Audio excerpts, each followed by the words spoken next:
That makes sense. Good evening, and thank you for joining us tonight for our Village of Alsip committee meeting. Today is Valentine's Day, February 14th, 2022, and we'll call this meeting in order at 7:32 p.m. Can you call the roll, please? Trustee Dalzell? Here. Trustee Juarez? Here. Excuse me. Trustee McLaughlin is absent. Trustee Murphy? Here. Trustee Nava-Esparza? Here. Trustee Parada? Here. Mayor Ryan? Here. We have a quorum. Thank you. Please join us for the Pledge of Allegiance. I pledge allegiance to the flag of the United States of America and to the republic for which it stands, one nation, under God, indivisible, with liberty and justice for all.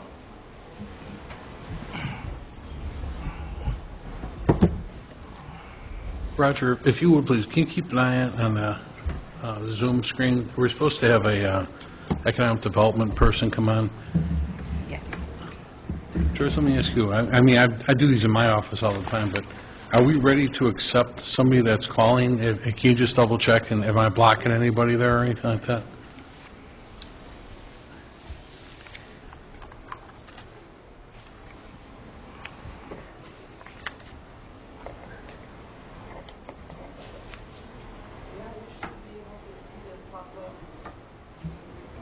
Did you create a waiting room for attendees? Usually if you create a waiting room, then you'll get a notification that someone's I waiting. did, yes. Okay. A notification should pop up at the top of the screen. Okay, we'll watch and see if he pops on. I know they're in a different time zone. I think in Alabama, I think there might be an hour or two different. I'm not sure. Board, I would like to, only because we have somebody in the audience, and I'd like to go a little bit out of order in the interest of their time. Ken Hobolt is here from HRE Property Management, and Ken just wanted to bring us up to date. As part of his agreement that he has with the village, annually, HRE is to notify the board of competitive rent rates. And not that we have to adjust rents, and this isn't for everyone that lives at Heritage, so this is being recorded. This does not affect existing residents, but any new residents that may come in. Ken wanted just to inform the board of where we are now, I should say where the Heritage charges now for rent, as opposed to neighboring buildings in a similar capacity. Go ahead, Ken. Well, I also thought, since I had the opportunity to come into you guys, first of all, thank you for the opportunity. We took over, as you guys know, October 1st, and wanted to first thank you for the opportunity for our company to come in and work with the Heritage Apartments. And I thought, since we had the opportunity to come in, I'd give you a real quick synopsis of where we've been and where we're going, and things like that too. So, when we took over, there was 4 capital expenditure projects that it seemed like there were the goals between Roger and myself to try to get done. That was to getting the Heritage 1 clubhouse replaced, and also the hallway carpeting project completed through the apartment. So both of those are done. Those were done relatively quick. So we worked with Roger, and he helped us, get the bids we needed. And as far as the carpeting project, we were able to work with the supplier to finally get those done. That was done right around Christmas time. So both of those are done, and we'll tackle the next one as it comes along. We did during our first 100 days. We did have a couple events that we registered in with COVID going on and everything else. I don't have to tell you guys anything of that, but we did bring in Illinois Department of Public Health for vaccinations for all the seniors. They were able to get either 1 or 2 or the booster shot. So we were to take care of that. I guess they had exercise class before. We were able to get that going through the Alsip Park District. We implemented robocalls. Basically, we're able to call all 512 units and give them messages that we have. And again, we can narrow it down to buildings. If we're turning off the water, if the plumber's coming the next day, if we're going to be entering the units for pest control, whatever it might be, or if it's something that everybody needs to know, we let them know through robocalls. So if we can get them all used to not calling us back right after we leave the robocall, we're good. But we're getting there. We're getting there too. So I think that's a good service. We implement it. We also we're working with the Alsip Police Department to have a senior safety seminar in March. That was recently scheduled. And also we're going to be implementing, God willing, online payment and maintenance program so that they can pay online. All the maintenance will be online, where you can go in and put your request. We'll see it. We'll assign it to one of the members of the crew, and then we'll have a record of it. So if the same unit keeps calling and saying that their shower keeps going out, well, we'll be able to know that unit 206 in this building called 5 times or whatever to have it there. So it'll give us a record of what was going on there. Right now, we really don't have a record of each individual unit, so it's a lot. So this will be something that we'll be able to update going forward. Just to let you know, we say, as of the end of this week, we will have, when we say on the board, those are units that are still under one form of renovation or another. We have 8 at Heritage 1. A lot of those are first floor, where we're redoing the electrical. That sometimes takes up anywhere between 4 to 6 weeks, sometimes longer, especially with the weather and everything else on there too. So we have 8, and at Heritage 2 we're going to be down to 5. We had probably 25 or so when we started, so we're going to have 5 units and then those will move over to the available for lease. Obviously, January, February aren't the best months for leasing, but we'll have them ready as the weather warms up, if it ever does, on there too. So on there, so you can see we made a lot of progress since we took over. This is why we're here tonight. Basically, again, as Mayor said, part of our thing is to let you know what the competitive situation is for other area developments, residential developments on there too. So these are all relatively close. They're all in Alsip. The other one being right next to Marist High School. Very similar on there too. Again, none of them are 55 and older. We're the only complex that is 55 and older. But if you're looking at the only studio apartments, if you're going from right to left to right, those are the addresses where we obtain the information from. The other one that has studios are the ones next to the Marist. They're at 1161. We're currently at 775, which is 50% lower than the marketplace. 1 bedroom, 1 bath. The average, and again, you can see it's all there. The average is 1165. We're at 945, so 23% below market rates. I'm sorry. 2 bedroom, 1 bath. You're at 1400 is the average, and we're at 1045. And then a 2 bedroom, 2 bath. We're at 1105.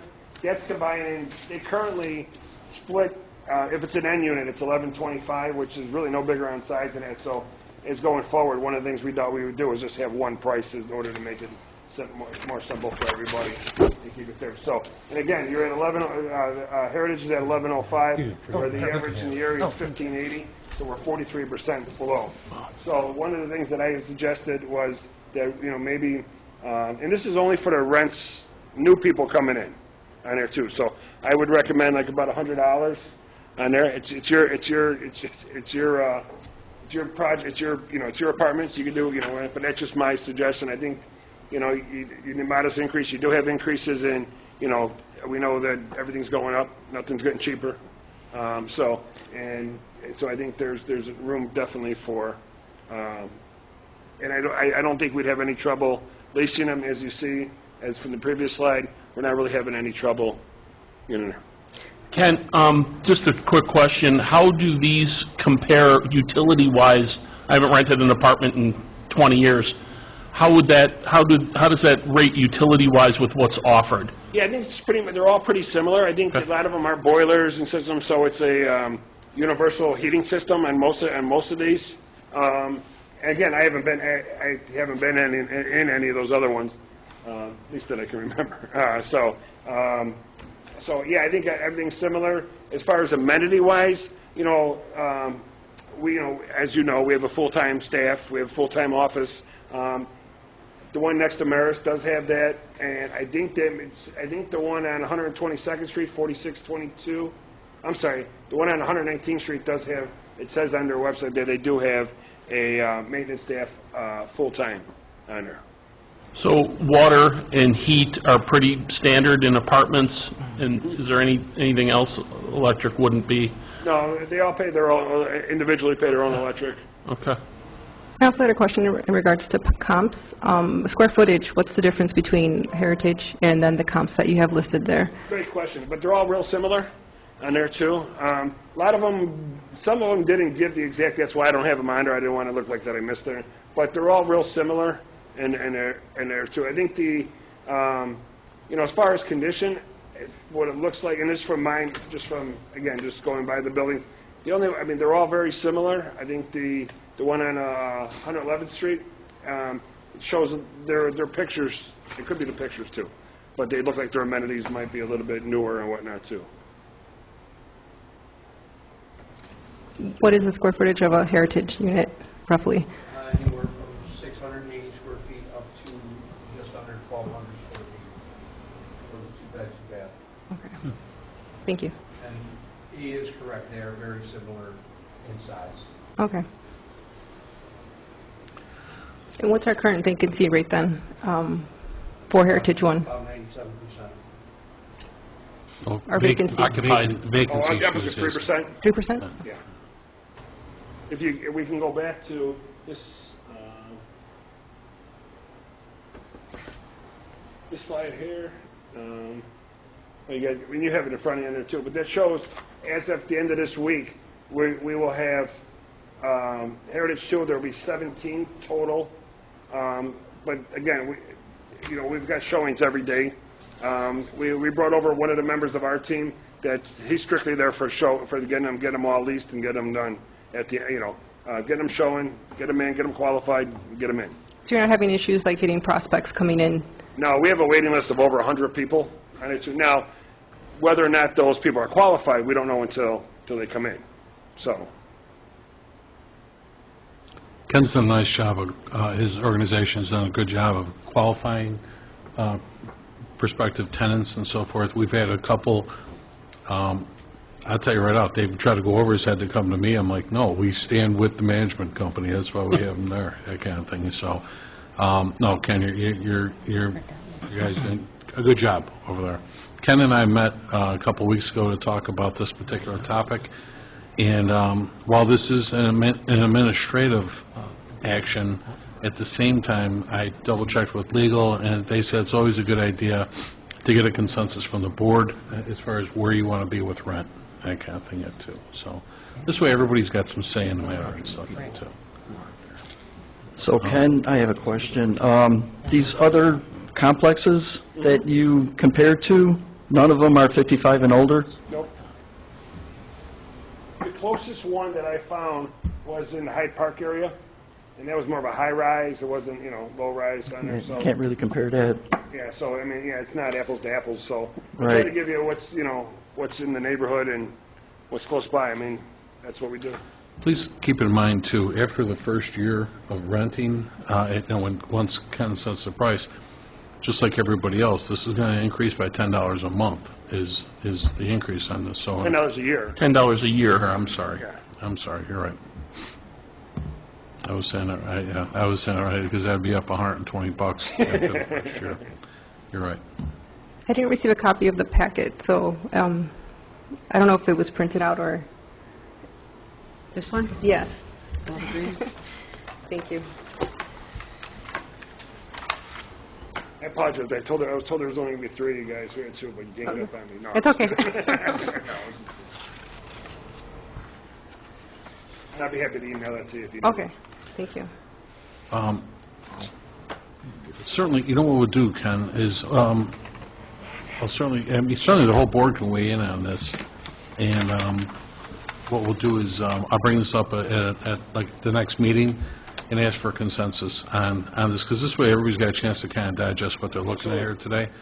And certainly we'll defer to the committee first and the rest of the board as well then, too. So if anybody has any questions or anything like that during the week, please let me know. And if you need more information or anything, I'd be happy to get that for you. And yes, I stand corrected, it's $10 a year. Okay. Anything else? The monthly fee is $10 increased every year. Right. Sorry, that's what I'm saying, I didn't want to confuse everybody, right.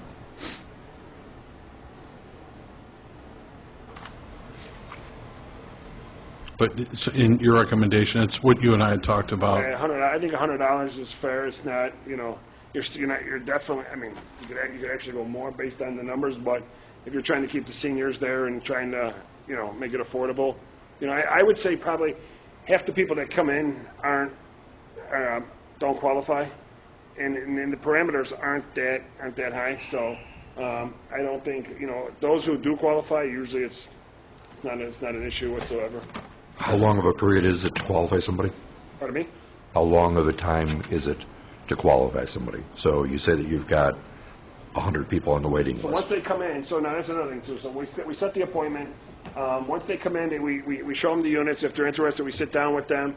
We discuss what their expenses are and their income, and then we also ask them if they've had no bankruptcies, no short pays or whatever in the last 5 years. If that's the case, then we say next thing is to run their credit check, which is $60. We don't like to take it if we know they can't make it. So based on what they told us, if it's true, then we run the credit check. Once the credit check comes back, it either agrees with what they say or doesn't.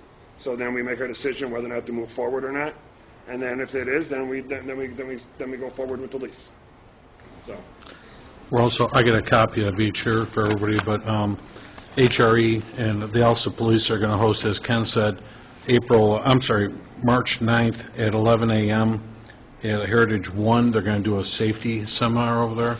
And then March 10th, same time, 11 a.m., they'll do a safety seminar over there as well, too. Just get everybody back up to speed. Life is changing a little bit. We want to make sure that everybody's up to speed on how to best protect themselves in the community and that type of thing. So, otherwise, thanks, Ken, for coming in tonight. Thank you. And yes, like I said, anybody has any questions, just filter them through, and we'll get them over to Ken. Thank you. Thank you.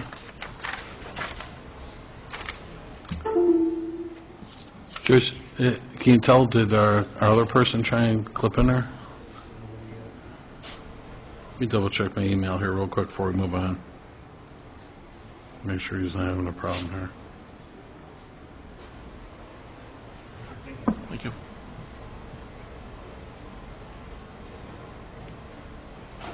As long as the spring notebook if it has more than 10 miles.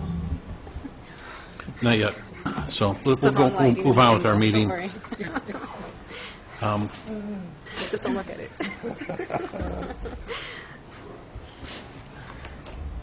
So I did not have a report tonight. I was going to just assist some of the other conversations here. We'll go to the clerk's report. Thank you. I have a presentation of the February 7th, 2022 board meeting minutes and the presentation of the January 2022 FOIA reports, and that is all I have. Okay, thank you. We don't have an engineer here this evening, but he is working on a CDBG grant for us right now. Next, public forum. We don't have an audience this evening for the record, so there's nobody to speak on behalf of the public. We'll go to the standing committee reports. Finance and IT committee. Presentation of list of payroll and accounts payable. There will be a discussion for the proposed electric, gas rates, and timing of renewals. Joyce?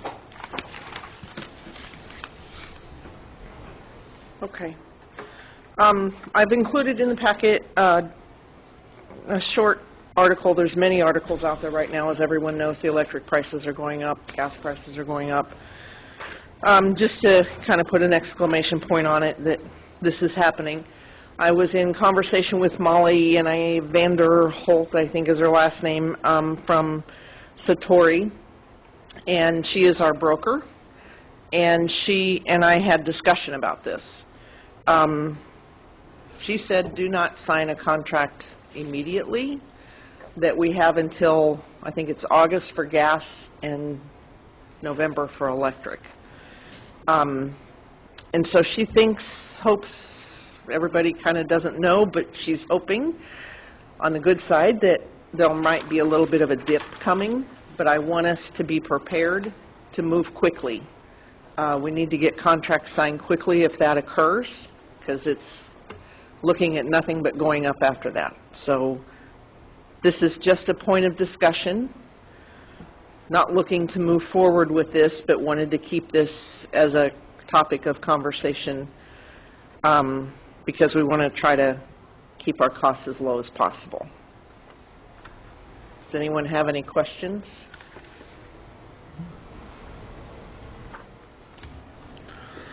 Okay, I'm going to move on to the community solar.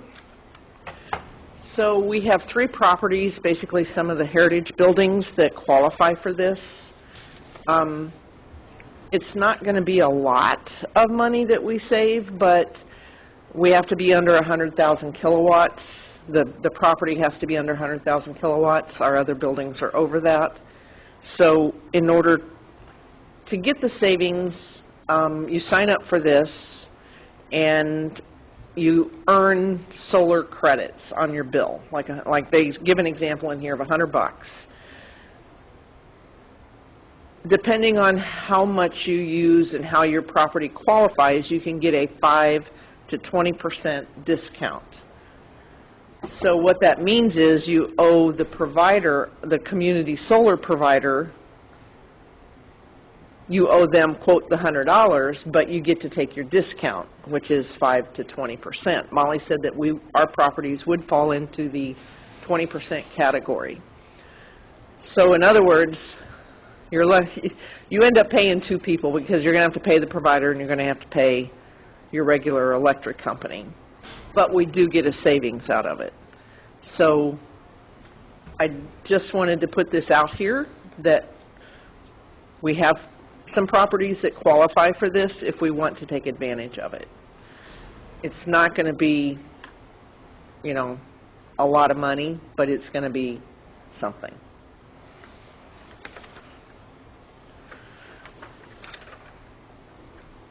Any questions? I mean, there's so many other costs that are involved in here. And the fire chief has already given his say on the solar aspect, so. Well, it's not going to be putting solar on any of our buildings. We're actually buying into a solar farm that's somewhere else. So it would not require any solar panels. We're just buying into the service that they're providing.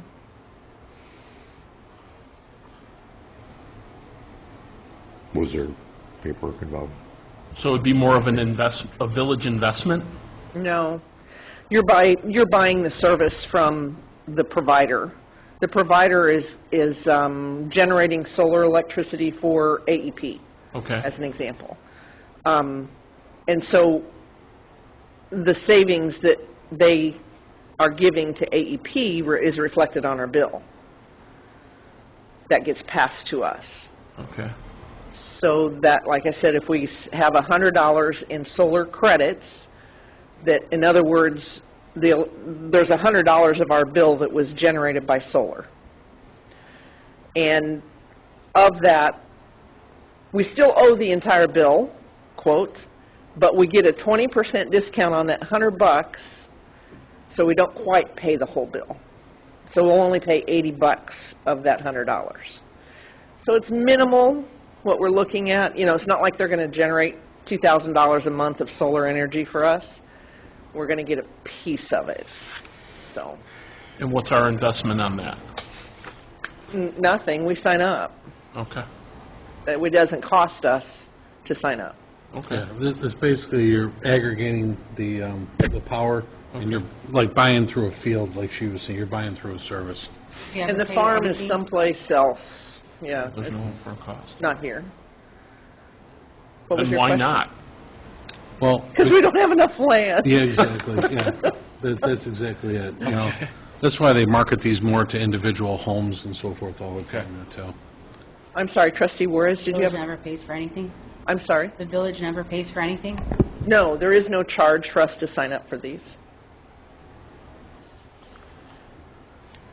There's only 3 properties, again, that qualify for this, so it's not like the entire village is going to be on this. It's 3 of the heritage properties that are under that 100,000 kilowatts, so. All right, and Joyce, you were going to give us an update on the Oppub Trust? Yes, okay. So this is merely here for discussion, not looking for, I mean, we got work to do yet, but this is merely for discussion. So I have, first of all, an Oppub investment policy. It is very basic. Actually, it's a copy of the one that we have now for the village. I had a discussion with an investment person from First Midwest. She reviewed our investment policy for the village and liked it because of its simplicity. It doesn't paint a lot of corners where some investment policies do that. Our investment policy is from 1997. But if it works, it works. That's one of the things on the list to be reviewed, is this investment policy, to make sure we haven't missed anything. But this is word for word what we currently have in effect for the village. So the next thing is the beginnings, the discussion about why we are setting up an Oppub trust. And it's a resolution to establish a Section 115 trust, which is what we have to have. It's an irrevocable trust for the money that we're going to be putting into the Oppub retirees' health care. This is a very simplistic trust. There is no board. There is no trustee, trustor. There is an administrator. The board essentially has a say in the Oppub trust via the investment policy. So you don't get to say, take that money out of there and do this. But you can direct it via the investment policy. So that's why I have the 2 here together, so you understand the relationship that's being set up here. I'm not saying this is how it has to be. I'm just saying that this is a simplistic, lack of bureaucracy type setup. So, and it still gives the board the ability to have some input. It's not direct. You cannot, because you turn the money over, it's irrevocable. It's not like you have control over it. But you do have control over how the money's invested.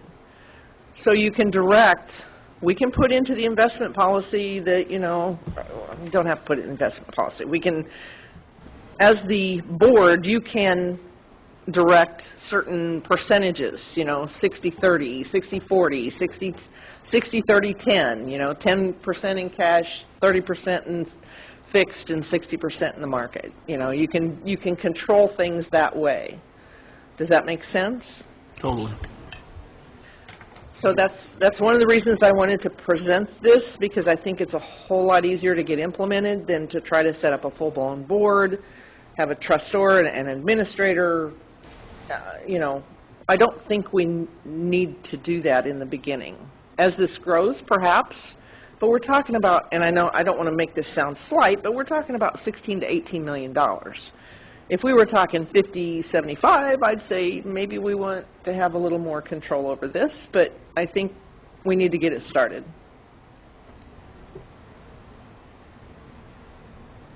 Trustee Dalzell, you look like you are about to emote something. Well, I mean, I appreciate what you're saying as far as our initial setup, but the reality of this is to build to cover what our debt is, and our debt is sizably more than what we have to start it up with. It is. So I don't see a magic balloon coming down with the rest of the money, though. We're going to have to do it the hard way and earn it. And so, like you said, with an investment policy, I was just reading along here. So this is obviously means the written investment objectives, policy strategies, restrictions for the account, including but not limited to proxy voting guidelines as amended from time to time. Who would be the administrator for this then, too? I mean, Well, this is where I put like italics in here instead like bank AAAA. Essentially, we would go out to bid to get fee schedules and investment background to get banks, investment firms to bid, basically, to us, so that we have an opportunity to see their experience. Again, local, however we want to put this, I don't know how we want to, I don't know what the criteria is that we want to wrap around this for an RFP to go out to bid. So that's the next step, is to, if this is a structure that we want, this is the documents that we're basically going to use to say, what can you do for us? If you want to change this structure, then that changes what we're going out to bid for. Does that make sense? So that's why this structure is important first. So as far as the criteria for the RFP for the potential investment company, it would be based on not only experience, but their fees to do this. Correct. Okay. I mean, I would think. Yeah. I think you'd look at fees. Sure. I would look at fees. and that's how, like, the pension programs are run and so forth. They've all got administrators and obviously financial advisors in this case, too. So. Correct. Okay.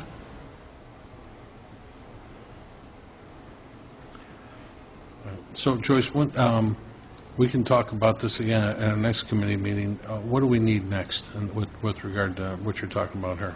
I'm going to need, for lack of a better word, a consensus to move forward to go out to RFP.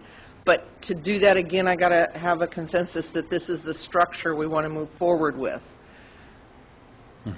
If you want a more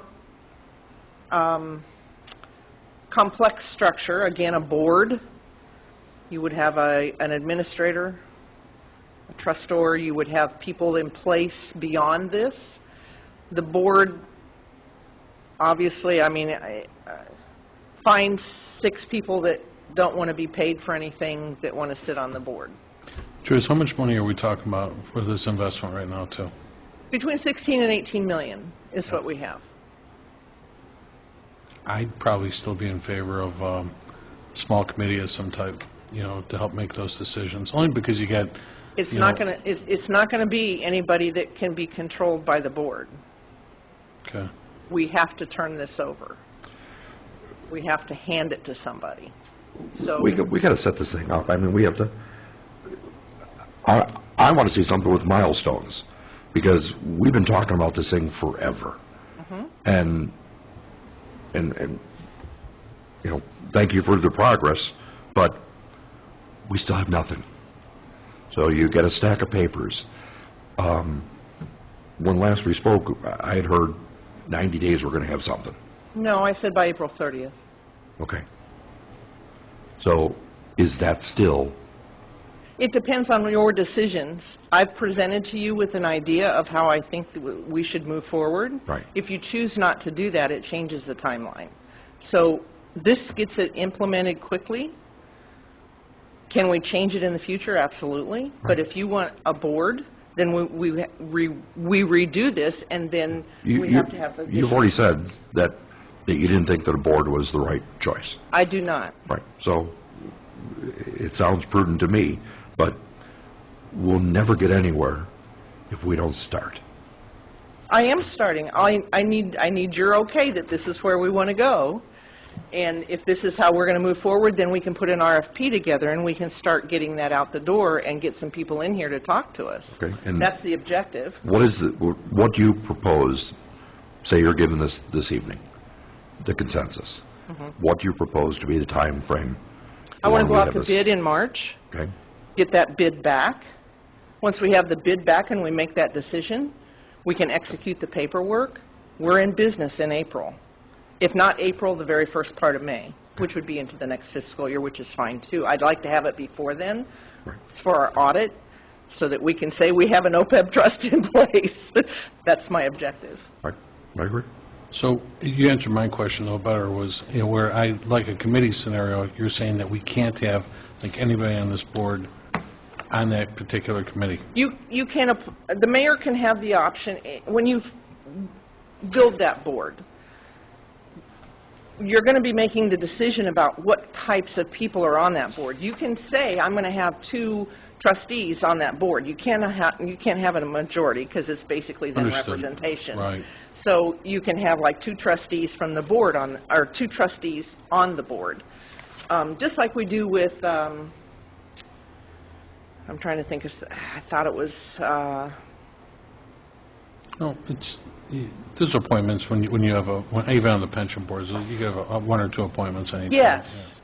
And in the beginning, the board would make the appointments. I mean, they would be rotated just like planning commission and so forth. I mean, but you have a lot of control over that, which it wouldn't be that way. So we've already got an investment policy here. We can implement this policy to, with the Oppub trust, as you said, and all you need is just some guidance. Well, you just need a consensus to get an RFP drafted, based on that profile that you're giving us, that you just said. Exactly. If I get the consensus that we can move forward with this structure, I can get that RFP done pretty quickly. Okay. If we change this structure, we have to build that into this RFP and how we're going to appoint board members, the other pieces of the bureaucracy that have to be put into place. And don't get me wrong, what I'm going to say, too, is, even with the former finance director, drafting an OPEB policy, it was a tough, it was actually a funding policy. There was a lot of work that went into that. I don't want to simplify with what you just said, but we already had basically an investment policy in place that we've been utilizing. But you've looked at this pretty close, Joyce, and you're saying you feel this is a good policy. You're talking about a funding policy. No, but I'm talking about this now. Okay. Yeah, but you're saying that you feel that this is a good program to use. I do. I want to keep it simple to start with. Let's get this thing in place. We've been, as Trustee Dalzell said, this has been going on for a long time. Let's get it in place. Let's not stumble on trying to build the mountain. Let's get over the hill. Right. So Trustee Dalzell had made mention of milestones in regards, wasn't sure if it was in regards to when we have 16 to 18 million to invest now. At what point would you say, now we need, this is grand design, we need to put the next step together, which means getting a committee together or a board? Where do you see that at what number? 50? 60? I would say probably 40, 50, 60, yes. Okay.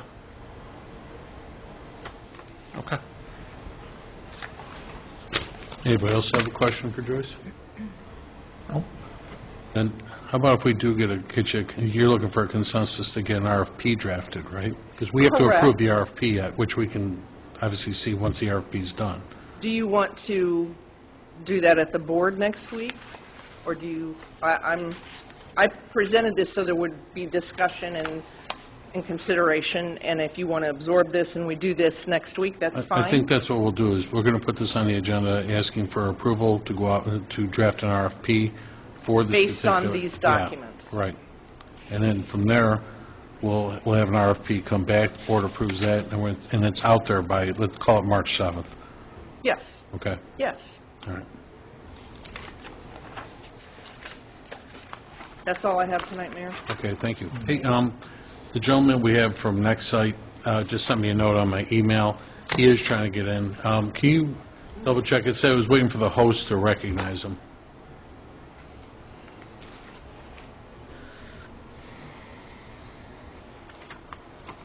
Maybe go back to the home page and go from there.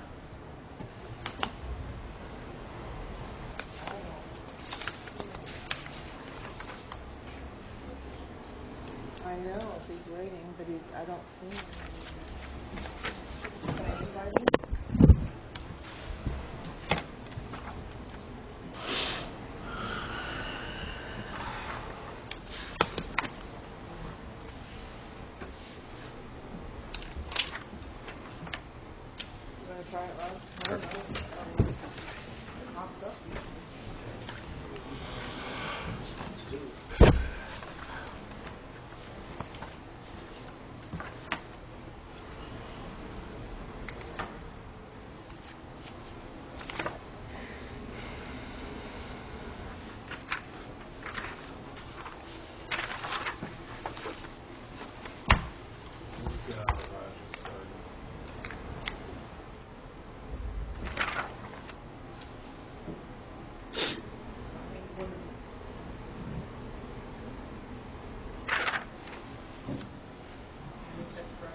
do is just re-invite him.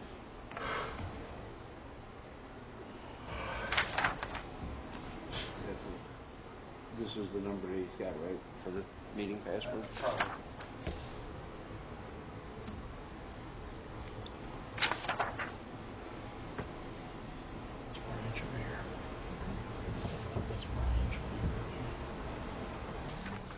Is that his email?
Just a number.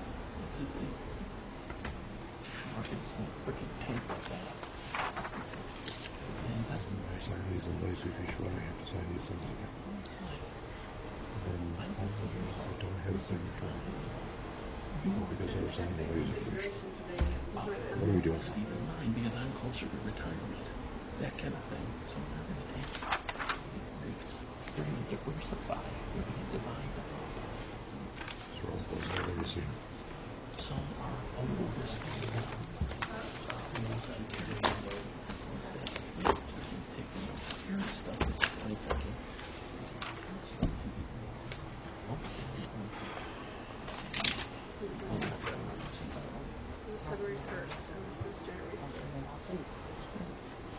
That's why you diversify. That's why you divide it.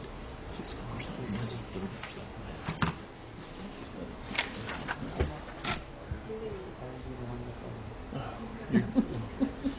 You can't just let it sit there and do nothing. You have to make your money work.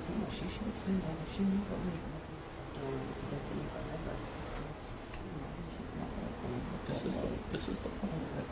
Because you have to, because that's how you saw it. The mayor would have to in order to make these decisions.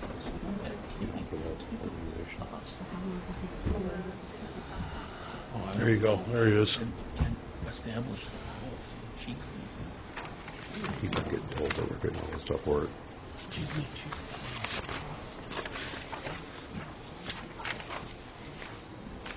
It's funded. It's funded for 16 people. Now, it's an investment. Charles, can you hear us? I can hear you. You hear me? Yes. So, let me just introduce you real quick. We're going to just get an update under economic development. On a Zoom call, we have Charles Branch of Next Site to talk about our quarterly report for the Village of Alsip. Go ahead, Charles. So I had a quick presentation put together. I don't know if somebody's got access to the computer real quick where they may be able to allow me to share my screen. Is that possible? Raj, can you do that?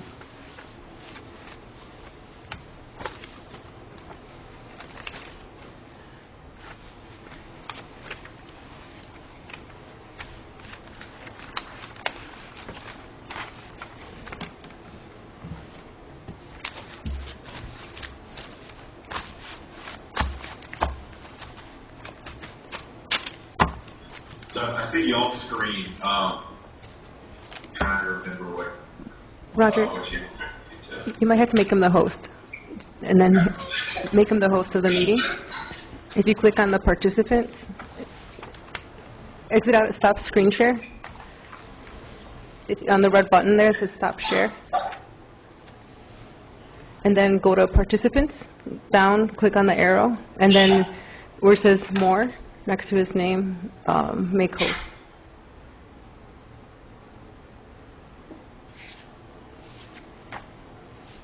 All right.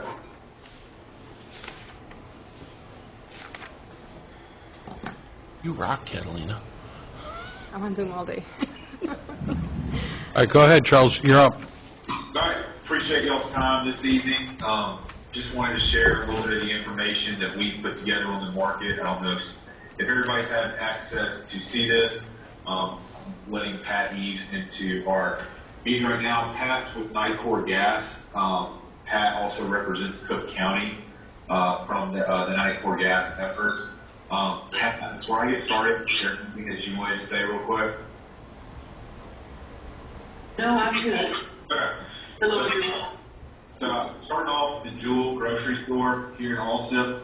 I'm not sure if everybody had got to see the customer journey analytics that we put together. This is the map of just the home location and the work location.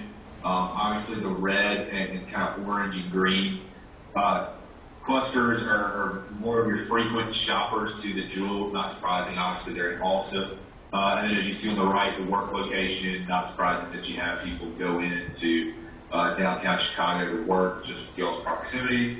But typically, when we did this analysis, we did it looking at September 2020 to August 21. We're updating some of that information now just to look at the full year of 2021 since we've gotten more accustomed to just COVID and how to shop and things like that. But what we've seen typically when we've done this type of analysis is the grocery stores have stayed the same as far as estimated number of visits and they had actually seen a little bit of an increase.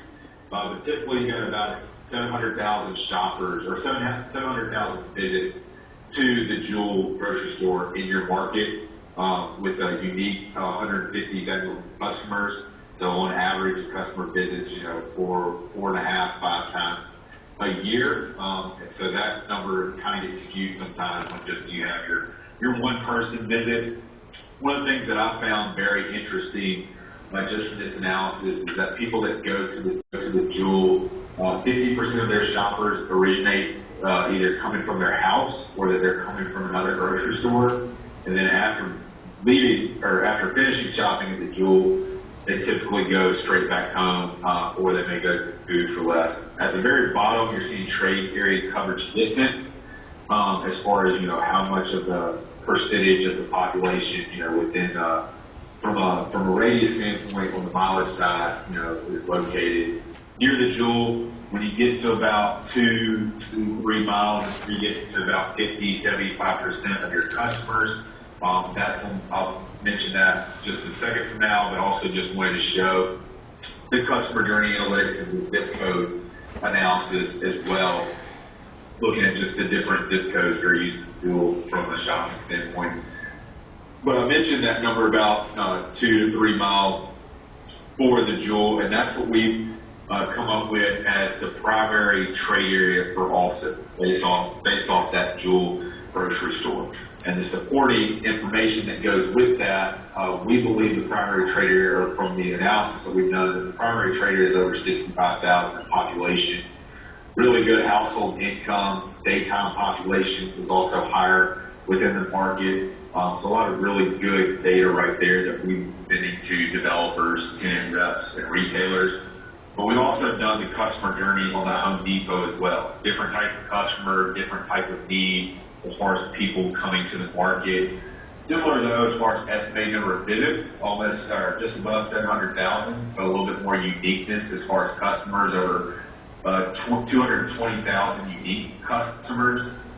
Looking at the bottom graph, seems like a lot of people back in 2020 did some shopping on Black Friday around Thanksgiving, getting things during that time at the Home Depot. Kind of the same thing as far as the Jewel in the market as well.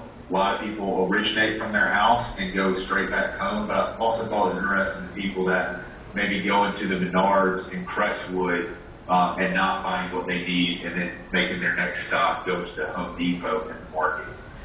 Got the same graph at the bottom, but as you see from the 3 mile to the 5 mile, we get a big jump as far as, percent of visits from the trade area.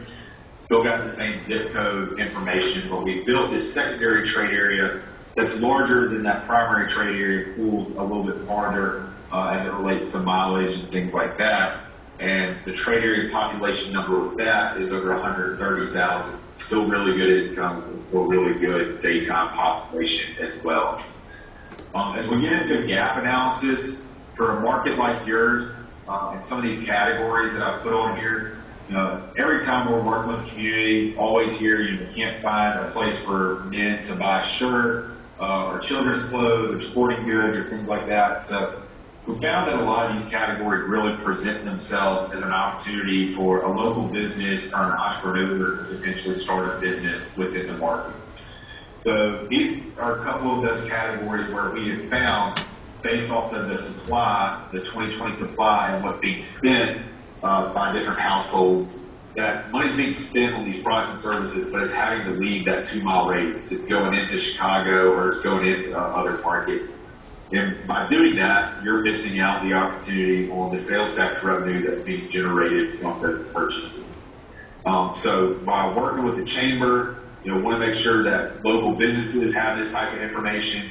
Some may have a business already around that category and can just diversify their product line or offer more products and services, or this might jumpstart somebody's idea as far as a business that they should open in the market.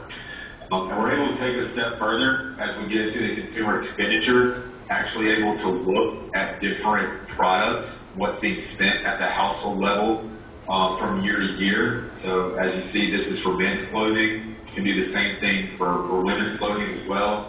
Women's clothing is undefeated as it relates to always being higher than the men's clothing, which is probably not a surprise to many people in the audience. But we're able to go even further into more information. We can look at food that's bought in the grocery store, food that's bought away from home, so getting into information about lunchtime and dinner time, quick service restaurants, fast casual restaurants, furniture information, entertainment. So while we are still out there proactively connecting developers and national and regional retailers and restaurants, we do want to make sure that we are offering this type of information to local businesses and entrepreneurs that can use it successfully in Alsip as well. So just kind of a quick overview, just all the different analysis that we put together on the market that's on the base game account that we've set up for Alsip. And we're in the process now of sharing that information with entrepreneurs, local businesses, private investment from developers, tenant reps, property owners, and brokers. We have also done a retail competition map for the market to show where the major retailers are on Pulaski, Cicero Avenue, and understanding where the opportunities are for development or redevelopment in the market. And we've also got the traffic count information to share with these different developers too. So by us working with y'all, we're basically becoming a one-stop shop for a lot of these developers, to get this information, but for us to also go out there and tell the story as far as the different economic development drivers and the unique information that's put together through this type of analysis. And then as we're starting to, or as we are continuing to trend, getting back to normal life and getting out of the pandemic, we were actually out at the ICSC conference in Las Vegas in December. It was the first conference they've had in 20 months since the pandemic. Had a lot of really good meetings out there with developers from Chicago, St. Louis, Indianapolis. From that meeting, I'm actually working with a tenant rep in Chicago that's working with a concept that would be actually new to the Chicago MSA, trying to identify opportunity. They're looking for an opportunity to redevelop a bank or backfill a former restaurant market. So we're trying to work with them on just finding the right location. They did have one location in the market that they really liked, but that one is currently under contract by another quick service restaurant that is interested in the Alsip market right now. So we've been really aggressive on just trying to connect the dots. We've got some conferences coming up here in the next month and a half. We over in Charlotte, North Carolina, Dallas, Texas, and For us, the big ICSC Recon Conference is still planned for May back in Las Vegas.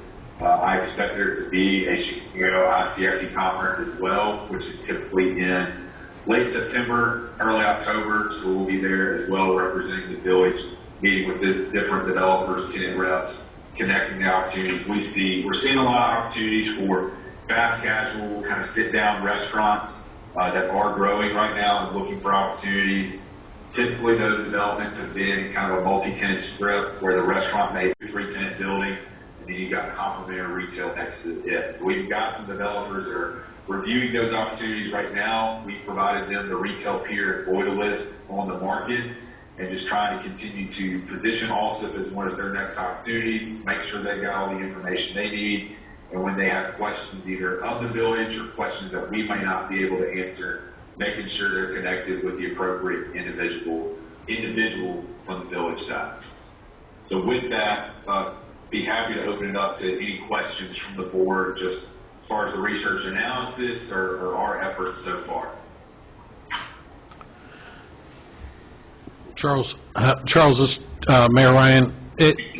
When you look at, I know your main focus is commercial development, and certainly while you're talking to some of the top franchisors that out there in the market yet too, do you still see do you see any need for, I know, like you said, right now, I talked to a lot of the nearby mayors, and obviously they're losing a lot of big box stores.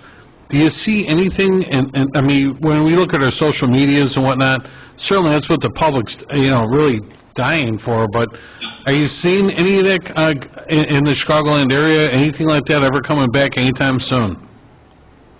I'd say more on the junior box side, so you're not seeing a whole lot of development, of course, of these, 100,000 square foot plus shopping centers or 100,000 square foot plus retailers, or even in the 40 to 50 range. Some of that has to do just with the environment that we're still coming out of, that a lot of those projects were hard to get financed, right? Food being deemed essential retail is easier to kind of get those projects moving forward. But we've got projects right now where the retailer already signed a lease or announced they're coming to a certain market, but they're not going to start the build out or the construction of that new concept for another 6 to 9 months, just with supply chain issues and different things like that. So there's still a lot of things that people are moving forward on. Maybe some of our time frames have been just slowed down a little bit, just with trying to get the materials or a backlog of work and things like that. But we do still see a good appetite for these junior boxes, these concepts that are more in the 20, 25, 30,000 range that are looking for opportunities. The opportunities they're looking for are typically second generation space. So, former Kmart's, former JCPenney's, former grocery stores, former Sears, where they can come in and kind of cut up the space and put 2 or 3 different tenants in it. So there's been a strong appetite trying to redevelop than maybe necessarily new construction or scraping something and going, straight up from the ground vertical with it. More on the redevelopment side. Pre-COVID, I used to go to a lot of different marketing and commercial marketing organizations seminars, and the one thing they were talking about back then, but I don't know if it ever took off, was more or less the need for more entertainment venues, and say, for instance, like even virtual reality or places to go to. Do you see any of that taking off? I do see that taking off. I would expect we'll see a lot more concepts. I know the trampoline parks and the skydive, the sky kind of diving places, the wind tunnels and things like that. There was a lot of those that were looking for some of those bigger box spaces that had gone out in former malls. I do expect to see kind of more entertainment concepts, whether it's virtual reality, whether it's these lockout games or stuff like that, that might occupy some of these could occupy smaller spaces, but could occupy some of these bigger spaces too. It obviously just depends on the concept. But I think one of the things that we learned after being cooped up for a couple months back in 2020 is people want to get back out. They wanted to have things to do. So I would expect seeing a growth as far as entertainment and new entertainment to come into different markets. All right. Board, any questions for Charles? He answered mine. No, certainly if you had some, I know you said you had some interest in one of the properties that is now spoken for. That particular organization, are they still interested in maybe looking at Alsip or what? Yes, I am working with the tenant rep right now. There was a particular site that was going to be great for them that didn't work out. The good news is it's working out for the village, that it is a quick service restaurant that's got it under contract that I believe is continuing to move forward. This concept isn't tied to just that location. We're trying to navigate and identify another location that might make sense for them. Again, their primary focus right now as they get into the Chicagoland MSA is second generation space. So not really looking at new construction right now. But they're very interested in the market. They want to find something to put together, and we're continuing to try to support those efforts on how we can help them find the right site, and, get them started submitting site plans and building permits, things like that to the village as well. No problem. Anybody else? All right, well, thank you very much, Charles, for the update, and I'm going to reach out to you tomorrow. Roger Early and I have been talking with one organization on a possible new development here on Cicero Avenue, and the one company we talked about might make a good power partner to them. I'll share that with you tomorrow. That'd be great. Okay. All right, have a good night. Thanks. Appreciate it very much. Y'all have a good night. Okay. Thank you. Thank you. Thanks, Pat. Have a good night. You too. All right, we'll go on with our meeting. So, next we have the Fire Committee report, Trustee Murphy. No report tonight, Mayor. All right. And the Police and Traffic Safety, Trustee Dalzell. Senator Bill Cunningham and Representative Fran Early will be hosting a gun lock giveaway to promote the awareness of gun safety on Saturday, February the 19th from 10:30 a.m. to noon at the Alsip Police Department, 4500 123rd Street. For more information, please call Senator Cunningham at 773-445-8128 or email repfranhurley@gmail.com. That's all I have, sir. All right, thank you. Public Work and Boat Launch, Trustee Juarez. I have a presentation of the January 2022 Public Works Monthly Activity Report. That's all, Mayor. All right. Then we have the Sewer and Water Report, Trustee Navas-Esparza. Thank you. I have the presentation of the January 2022 Sewer and Water Monthly Activity Report. That's all I have. All right. Next, we have the Building and Health Report, Trustee Parada. Thank you, Mayor. I have a request to have a discussion regarding the need to adjust business license fees or not. If everyone would look, well, the mayor has passed out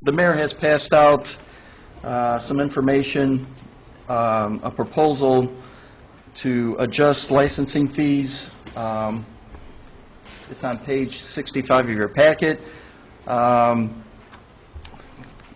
These fees haven't been adjusted since 2005. That's roughly 17 years now. You will also notice there has been a comparison with four neighboring communities, or I should say four neighboring municipalities, Tinley Park, Chicago Ridge, Oak Lawn, and Burbank. In that comparison, you will notice that we lag pretty far behind on most of these licensing fees.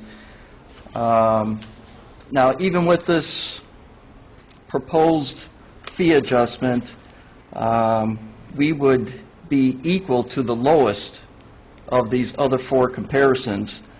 So us as a board, we need to make a decision on either keeping this status quo or adjusting appropriately some of them, or adjusting or keeping the proposal as is. I do, let's see here, like for example, I guess one of the biggest debates is going to be with the restaurants, banquet facilities, and meeting rooms. Obviously, with the pandemic, sit-down restaurants and banquet halls had suffered the most.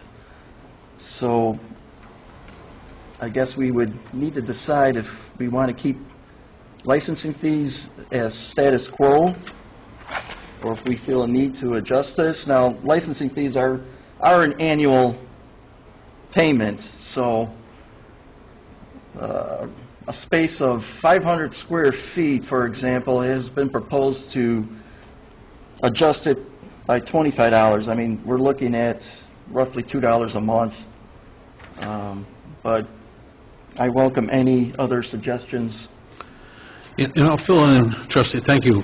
Just so everybody's real familiar with the sheet that I gave everyone here, all of the pricing that you see, as you go down all these lists, anything that's in black, that's the existing fee that we charge right now. The blue was the suggested fee, which is only $25 from where that's at. These fees have not been adjusted since, Roger, 05, correct? We took this from? Correct, 05. Yeah, so 17 years, these fees that we've been doing the best we can with our business community. And everything you see in red was nothing more than a suggestion at this time, because that's just like, as I was going through all these other municipalities, I noticed that they were accounting for these, which we currently don't. And if we wanted to introduce any of the additional businesses here in red, we could. I did not want to take any, like, say, for instance, I didn't mirror any existing business that we have here now that all of a sudden next week we're going to start asking them for a fee. In other words, if we're not already charging them for one, we're not looking to obviously start a new fee on a business that already exists.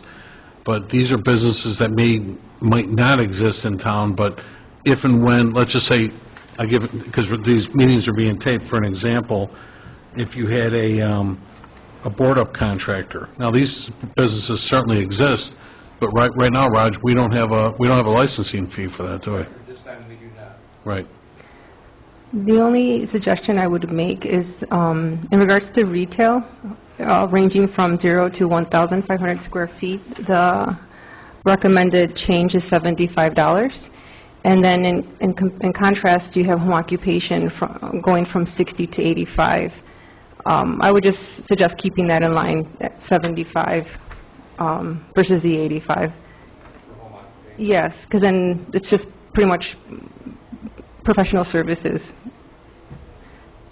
Maybe at most like a laptop in someone's bedroom or something. And again, exactly, now, my whole point of this whole conversation, too, is not to put any particular percentage on anything, but I just pulled a couple of the other villages that might have had a fee for that. So there was a couple, like, right now, our home occupation is $60, like you said, and there was a couple other towns that were at 75. Yeah, just keep it at 75, because it says 85. That would just be my one recommended change.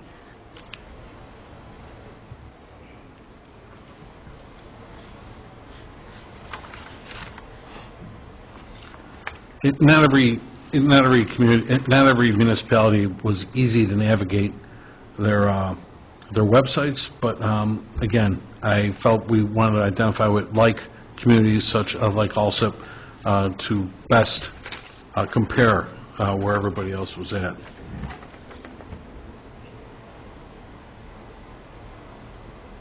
The only reason, like, I know I didn't have as much detail last committee meeting, but the clerk's office did remind me that when we send out the business renewals, they want to be able to include this information if we make an adjustment. And those will go out like next month, because renewals come up May 1.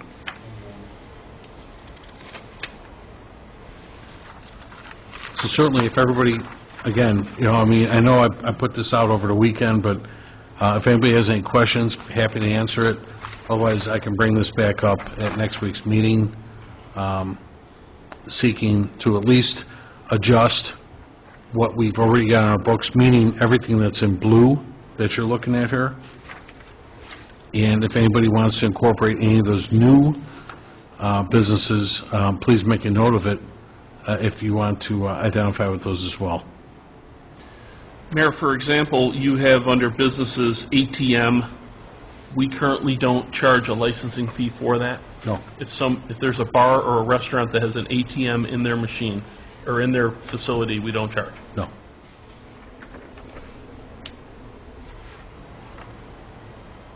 Yet, when you saw, I'll give you another example, our attorney reminded us on vending machines, that actually, if you go any more than $25 more than what you need a public hearing for that kind of thing. So we weren't even looking to adjust that kind of fee. Building permit fees, but that's a whole different conversation and stuff yet too. And that can be adjusted whenever. So Roger, under businesses for garage sales, what are we talking about the homeowner having a garage sale? Permit. It's $100? Or currently it's 75? That seems, I thought it was only 25. No, I thought it was 20. I thought it was 25. 25. Yeah, For so, garage sale. but that should be listed under permits, right? It should be listed under permits. Just a clarification. We can remove this one for garage sales under businesses. We had $5 and with a $20 deposit, Raj. Is that what it is? Yeah, Correct. that's what we Give them back. So, but typically that's under the, not under licenses, it's under the permit. permit. Yeah, We have our but own little, our ordinance had this in there. That's where I pulled that from. So no problem.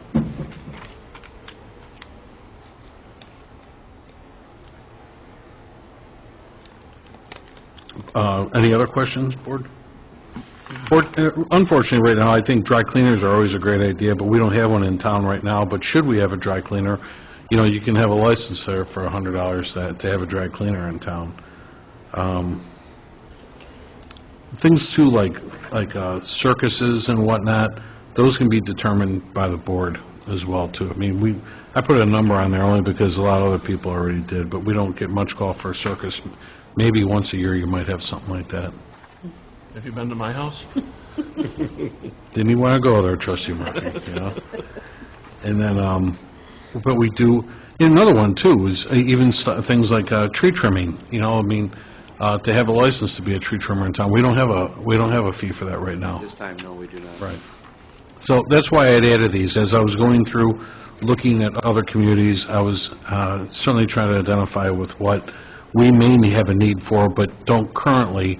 Like, we do have a couple of tree trimming businesses in town and stuff yet too, but they just pay their square footage on their properties, but we don't actually ask for any kind of licensing fee out of them. Correct, To because do they are business here. Right. in the village. He's one of the few, too, that I was, just caught myself now as I was reading this. So why would we have a disparity in some of these, though? Why would a general contractor be paying more than a plumbing or a concrete or an electrical or a drywaller? They're going to carry different licenses, they're going to carry different bonds, where with the electrician, they're getting their bond right from their City of Chicago license. You definitely want to have a general contractor around that $250 fee. That was Roger's recommendation, so I came up with that number. I mean, the bonding I can see, but the bonding is a separate issue. They're going to do all of it, so you want to help. Most of them are going to come in as one, Yeah. as the general contractor, not an electrician or Individually. plumber. I'm sorry, I didn't hear you. Individually is what you're saying. Individually, correct. Yeah.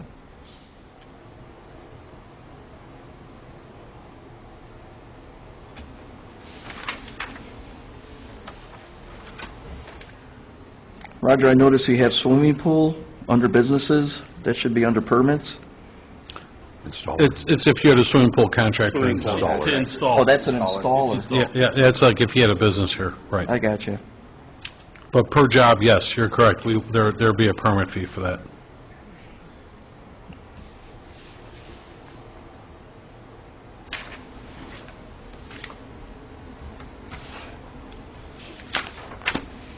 So I took all these examples, again, everything that's in black, I took that from our ordinance from 2005, is where I got all that information.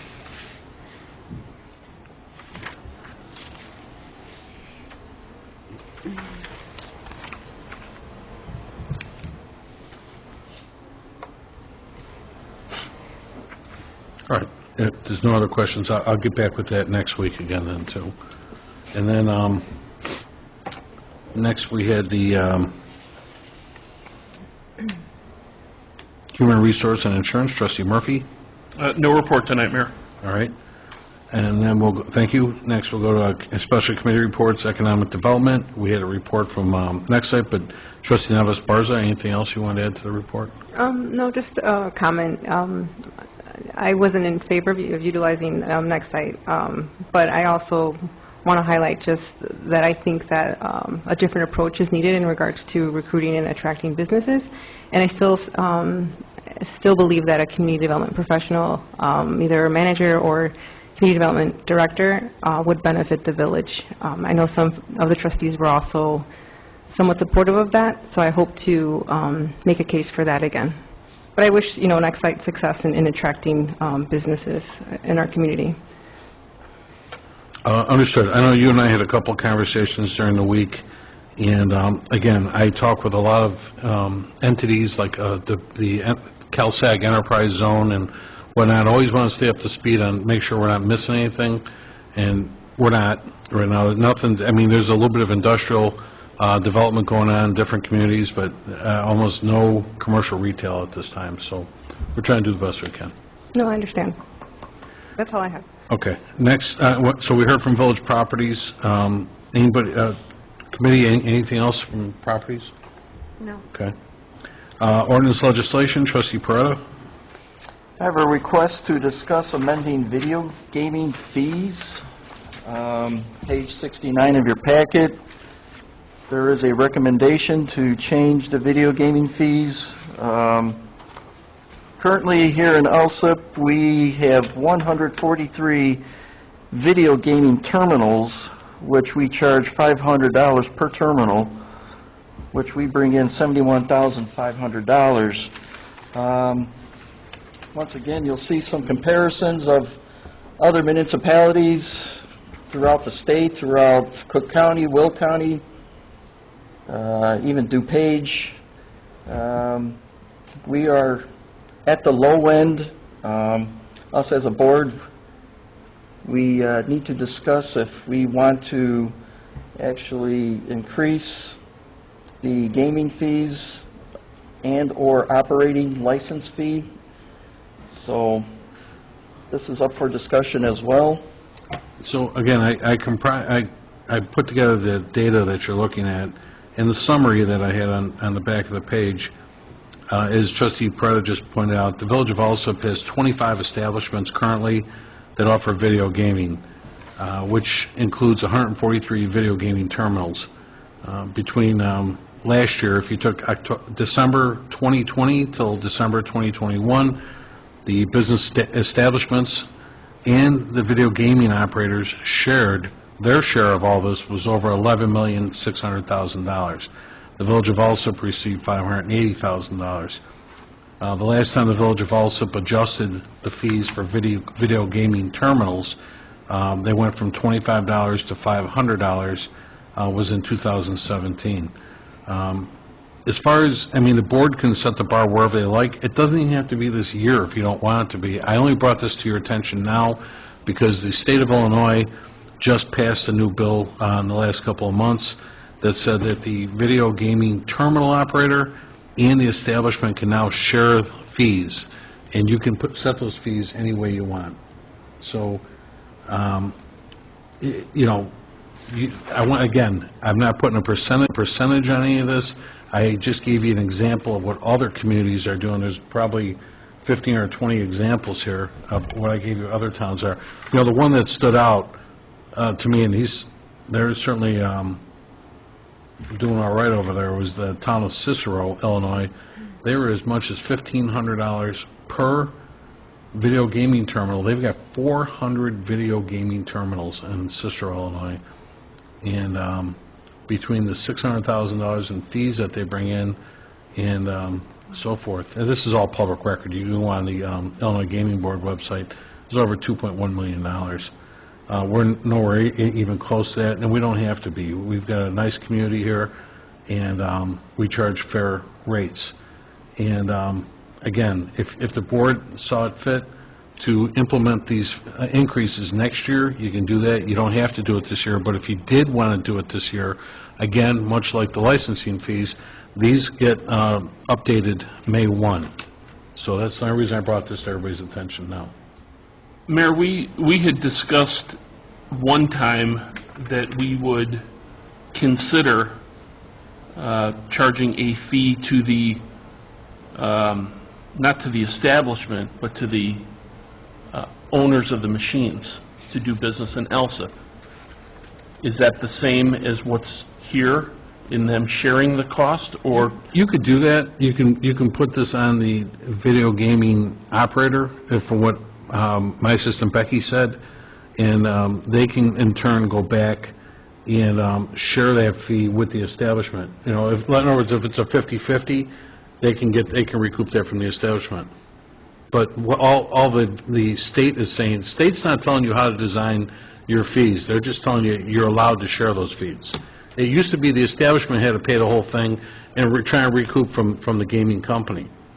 That, in other words, we only bill the establishment, but now we can collect the money from the gaming operator. So back to the question is, I would hate to stick it to our business owners. Could we impose a fee in lieu of that on the owners of the machine without it impacting the owners of the establishment to do business in Alsip? I don't think 100%. I think you still have to demonstrate. That's why a lot of these, there's not, I don't think there was anybody on this list that specifically said just the video gaming operator. Oh, no, I'm sorry, I stand corrected. Burbank did. Burbank said $800. They've got 139 video gaming terminals paid by the operator, so yes. So we have that option to do that? Yeah, because I spoke with Mayor Foy. Yeah. On that, yeah. I would be in favor of doing something that rather than putting it on our business owners. But here, the gaming board says shared equally between the terminal operator and the applicable licensed establishment. So it's not one or the other, it's shared equally. Right, and that's what I'm saying is you can bill the operator and they can recoup from the establishment. But if it's under the gaming board, regardless of what we do, based on the state law, present businesses could do that right now. Because it's shared equally. Well, no, it didn't used to, well, I'm sorry. We used to just be able to bill, the state took the gaming operator out of the equation, and they were just going right to the establishment. Now they're allowing the operators back into this to take, as you just said, or Trustee Murphy just said, take probably, I don't want to speak for them, but maybe to take pressure off the establishment to front the money. Right, but I mean, I just don't understand, because here it shows these municipalities as being, as an example, $500 plus $1,000 per operator. Mm-hmm. It sure doesn't seem equal to me. I would agree. And that's what I was saying. And I apologize, I will totally get the email back up as far as the exact word saying equal, but that said you can share it, and the state did send me an email saying that we can, I'll just stay with the word shared. Maybe it was, I'll make sure I didn't add a word to it saying equal, but they said you can share it, but they were not here to tell us what share went which way. That's up to us. So just to recap, we're maintaining the annual fee at $500. What's being suggested here, from what I'm reading, and then plus an operator fee of $500 is what's being suggested as the new fee. I just made a suggestion. You folks can do whatever you like, you know. But yeah, in other words, you could say, as Trustee Murphy just said, right now you're at $500 per video gaming terminal. If the board chose to go, let's say, $1,000 per terminal, that fee can be shared with the operator and the establishment. Right now, we're just billing the establishment, we're not billing the operator or anything.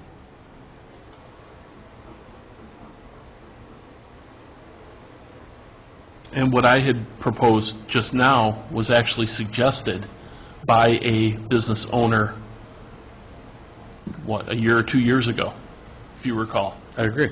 No, I remember, that's what I'm saying, so you could design this as such. You can say that's the split, and you can just build or in this case, just send this to the, just send bill to the operator. Sure. But if it's a state law, I don't understand why we would have to do anything. If the state allows that expense to be shared, that's between the business owner and the video gaming company. I agree, but they were trying to take the operator out of that before, that's all, The other side of it, too, was my argument back when was, which can get kind of goofier, that's why I can appreciate what Trustee Murphy's saying, is you've got 25 establishments that have video gaming. Just hypothetically, you could have 25 different operators, and so you're billing 50 people as opposed to billing 25 people and stuff then, too. It's just more work. Right. Of course, you might just have 10 operators within 25 establishments, but it's still a little bit more chasing for us, that's all. Right. And when we had the presentation from that one gaming location, I don't know if the number was 25 at the time, as is now, but we had one person who made the complaint about it, and I think that's the reason why we didn't make any change at that point in time. Mm-hmm. And if the state law allows the present gaming establishments to share that cost, in essence, they're going to get some relief of those fees by sharing the expense with those who provide the gaming terminals. So if the village wanted to add a fee, but it just seems to me that if it's going to be truly equal, if you're going to sit there and set 500 and 500, it's a syntax anyhow. And that's what I'm saying. It doesn't have to be 500. I mean, it's whatever the board felt. Like you were looking at some of the communities here, Burbank was at $800 all day, just on the video gaming terminals. Melrose Park, $1,000 per terminal. Bloomington, $500 per terminal. Downers Grove, $1,500 per terminal. Oak Lawn had $500 per terminal, and then another $1,000 to the operator. Chicago Ridge, $1,000 per terminal and $1,000 to the operator. Cook County, $1,000 per terminal with a $500 application fee. And right now, Oak Forest is doing the same thing we are. They're at $500 per terminal. So is Midlothian doing the same thing. Tinley Park, $600 per video gaming terminal, $750 to the operator. And Orland Park is $1,000 per terminal, with a plus $1,000 operator license. But they also limit the numbers that are out there. I was just going to throw that in. They cap how many you can do. So, and Markham doing the same thing that Alsip is there, 500 per terminal as well. So, again, board, you don't have to do this increase this year. If you wish, you can, but again, I just had to let everybody know, if you did want to do something this season, we got to get this going, so that the clerk's office has something to put in print next month, as the renewals will be going out probably next month. We always try to give everybody about 60 days for renewal, May 1. I would be in favor. I don't know if you're asking for a consensus or... Of doing what? I would be in favor of an increase. Yeah. Of what was proposed. Of charging the video operator the same amount as the business is presently. Correct. What's proposed here, correct. Right. Yeah. I can, I'll bring that back to the board next week for consideration, for approval, and I will, Trustee Dalzell, like I said, I drafted this, but I will make sure that the word equal what constitutes equal? Is it, can I bill one person, and I'll have Becky figure all that out for us tomorrow, work on that. This way, we're not increasing the cost on any of our establishments, and certainly if we can help them, as Trustee Murphy said, we'll bill one source, we'll bill the operator, and that's it.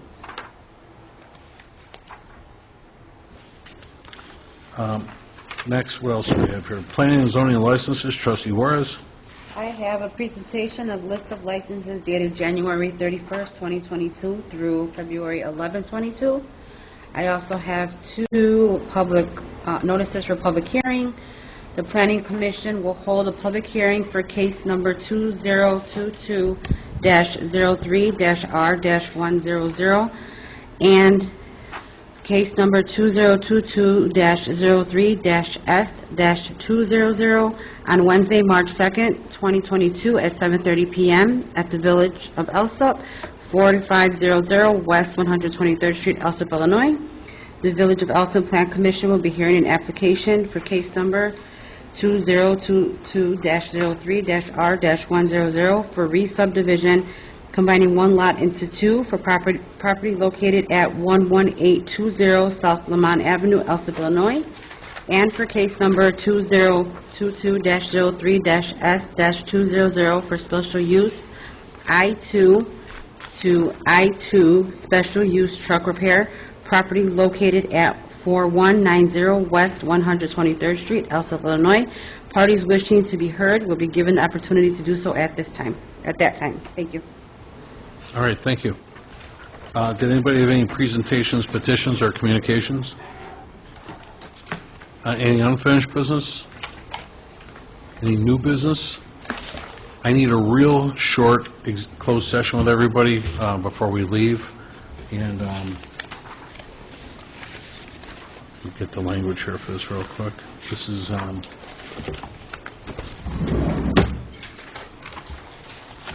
we need to adjourn to a closed session to discuss the appointment, employment, compensation, discipline, performance, or dismissal of specific employees of the public body or legal counsel for the public body, including hearing testimony of a complaint lodged against an employee or legal counsel of the public body to determine its validity, as this is pursuant to 5 ILCS 120/2, Chapter 1. Can I get a motion and a second to do that?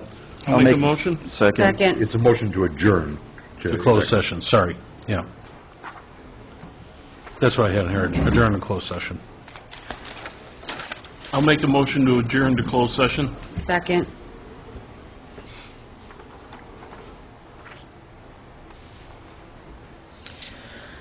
Okay, roll call number 1 to adjourn to closed session. Trustee Dalzell? Yes. Trustee Juarez? Yes. Trustee McLaughlin is absent. Trustee Murphy? Yes. Trustee Nava-Esparza? Yes. Trustee Ferretta? Yes. Motion carries to adjourn to closed session. Okay, the time now is 9:06 p.m., and thank you for everybody's time tonight, and we'll have a closed session right now.